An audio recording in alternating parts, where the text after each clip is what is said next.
Buonasera e ben ritrovati con l'informazione flash di New Sicilia. Queste le notizie più importanti del pomeriggio. In apertura una tragedia sfiorata al Lido di Noto nel Siracusano. Stamattina un elicottero privato è precipitato nella zona di Contrada La Guardiola, miracolate le persone a bordo del velivolo che a quanto pare erano 3. Sono finiti in manetta invece 2 palermitani di 42 e 20 anni ritenutisi responsabili sia singolarmente che in concorso di 31 rapine consumate e tentate. Tutti gli episodi contestati ed attribuiti ai 2 sarebbero stati commessi tra il 7 maggio e il 23 agosto 2022.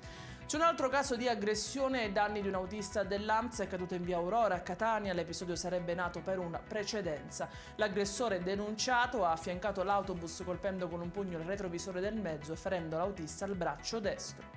E passiamo allo sport. Domani alle 16:15 la sfida del Palermo contro la Sampdoria. Un punticino conquistato dopo 2 partite in casa non costituisce per i rosanero però un lusinghiero viatico per affrontare una sfida d'alto lignaggio tra 2 nobili decadute.